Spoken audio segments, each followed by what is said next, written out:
Welcome back to Our Community. Susie Thomas with you, joined by Ken Weber. He's president and CEO of Goodwill Industries.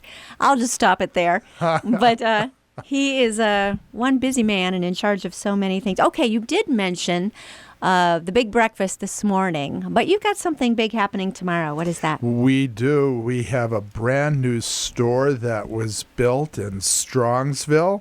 And grand opening is tomorrow morning at 9 o'clock, and there'll be a line a mile long waiting to get into our grand open.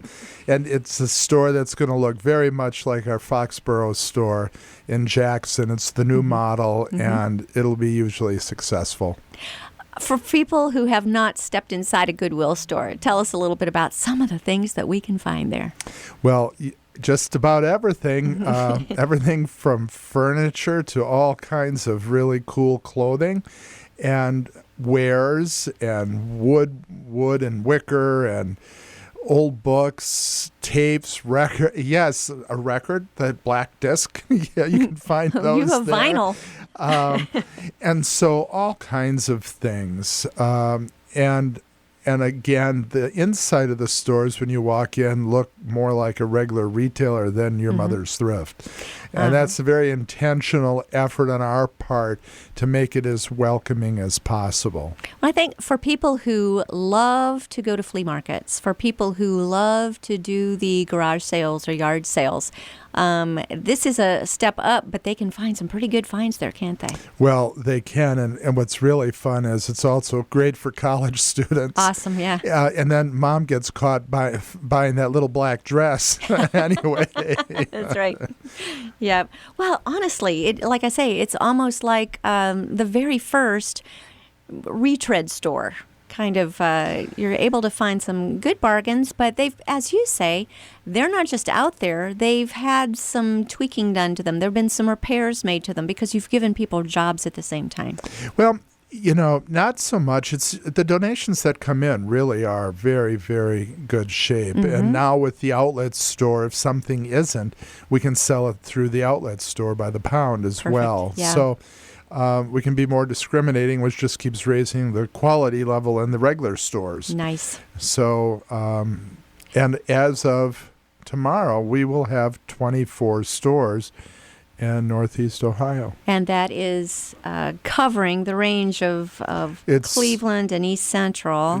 Cuyahoga, Geauga, western half of Lake, Stark, Tusk, Carroll, Harrison, Jefferson, and Brook and Hancock in West Virginia. You do say there is a difference between the kind of things that might appear in the urban stores in Cleveland as opposed to what might appear in the Appalachian stores more in Central Ohio? Material donations really don't change that much. It's the type of delivery of services changes a little bit, particularly in another state like West Virginia.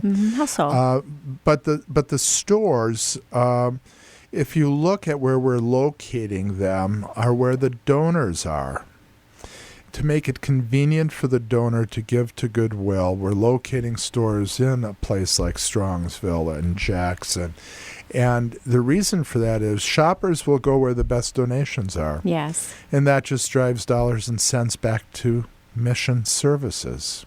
And the mission services being varied, much more than we really think about. Do you want to touch on that again? Well, everything from all the various vocational programs to Compass in Tuscarawas County, which is a rape crisis center that we also operate, and or to our parenting programs, and or the programs we do together with the board of DD. So all of those kinds of things are done, but the stores, the power of a Goodwill store also gives us the capacity to do some really unique things, like manage a community partnership. At our headquarters in Canton on 9th Street, we have 20 other nonprofits living with us. Everything from Prescription Assistance Network, which was the second charitable pharmacy in the state of Ohio. Wow. There's now 3. So Columbus, a few years ago, was the third one.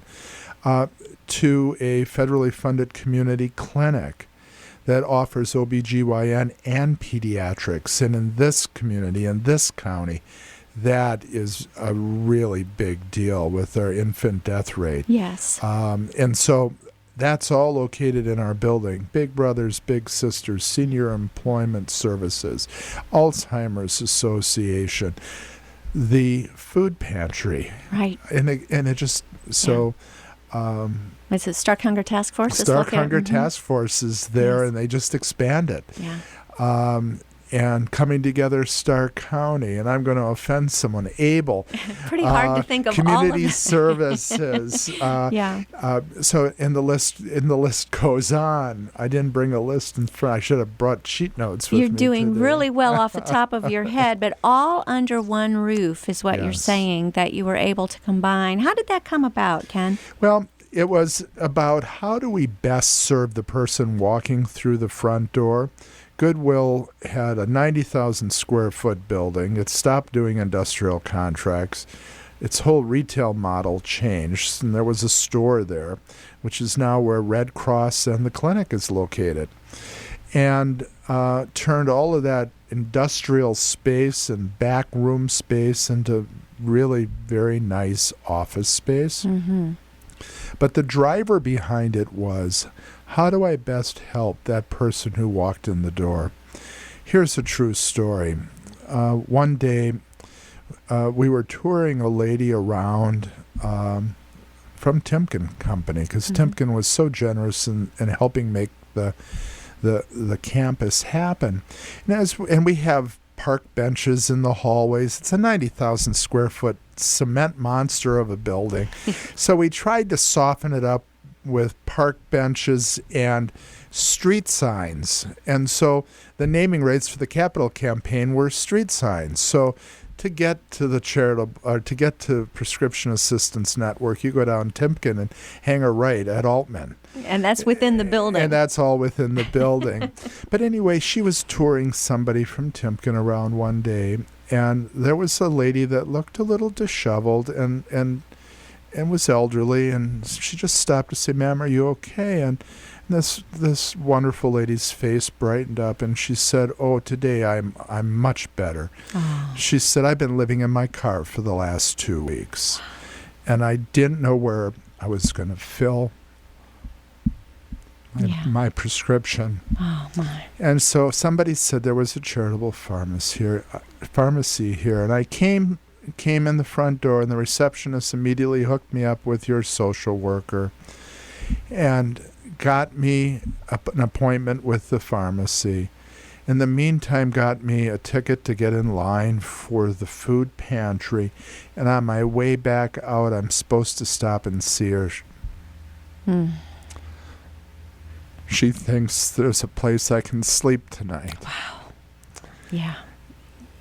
The names and the faces and the stories change.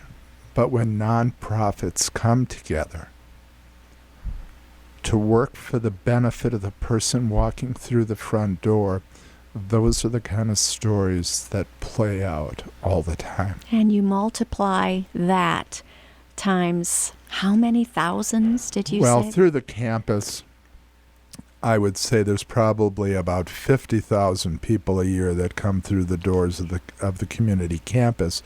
And it's difficult for us to say that's unduplicated or duplicated because they're going to all these other partners. Mm-hmm. Not all of them are coming to see us. But I kind of look at us as the managing partner. And we really treat each other like partners. Yeah. This isn't a landlord-tenant thing. It's all about how do we best serve the person walking through the front door. Yeah, you think of what all will this person need, and then it's all there under one roof. And you're located, remind us, please. At 408 9th Street Southwest, between McKinley and Cleveland. We take up that block. Off of 9th Street Southwest. And if people have food to donate, clothing to donate. They can donate canned goods and packaged food to the food pantry. Stark Hunger Task Force is always looking for volunteers as well. And they do just an excellent job. And I'm not sure if everyone is aware, besides running the pantry at our campus, they also provide the linkage between the Akron Food Bank and all of the other food pantries in Yes. Stark County. Very amazing. I see your heart in this. And what does it mean to you personally to have been involved with this kind of a wonderful organization, this mission, this ministry for these many years? Well, that's really what it is. I used to own my own business for 20-some years before I got involved with Goodwill, but before that I went to be a priest. So Wow. the old mission drive resurfaced and is alive and well in me today. You have a bit of a different parish than you originally thought, but I really do. yeah. Really do. Yeah. Remind us the website, Ken? Oh, you would have to do that to me. My marketing team is going to just be... Well, let me just see if I Sick. can. I think it's called www.goodwillgoodskills.org. That's Goodwill Good Skills, all lowercase and spelled out .org. And there's I think a brand new website is going to be rolled out by the time you guys look at that. yeah, very cool. All right, final thoughts. You've got so much going on. What jumps out to you as highlights right now, and what's in the future for Goodwill? Dream to Achieve is the thing that's exciting us right now. It's a collaboration between Ohio Means Jobs, Sisters of Charity and Jobs and Family Services, and the Early Childhood Resource Center and their Spark program. Working with parents who are already working with Spark and the Sisters of Charity program, which is a early childhood program to help kids get ready for school, to be successful. We're working with the parents of that group and are making a 3-4 year commitment to them to not just help them get a job, but then navigate all the various barriers that job is going to cause, and also help them dream to see what is it you really would like to be doing. And once we get you that initial job, how do we get you the certificates and the training you need to do the job you really want to do? So it really is about Dream to Achieve. It's about a program that we have for our employees, which is a Dream Manager program, which really helps our employees realize their dreams. And we're applying it now to the mission side as well. Yeah. And it's an empowering program that helps make people once again become people of possibility. And more independent and Absolutely. relying less and less on Goodwill services. Becoming the best version of themselves. Yeah, I love that. You really are working very hard to try and get yourself to not have a job, right? You're trying to work your way out of your work, aren't you? Give you a hand up, not just a handout. Yeah. Ken Weber from Goodwill Industries, and we'll give you the website again, www.goodwillgoodskills.org. You can also give them a call at, looks like 216-205-4775. Call toll-free 800-942-3577. Direct 330-445-1000. Kent Weber, thank you so much for joining us. Thank you, Susie. And thank you for being with us on Our Community.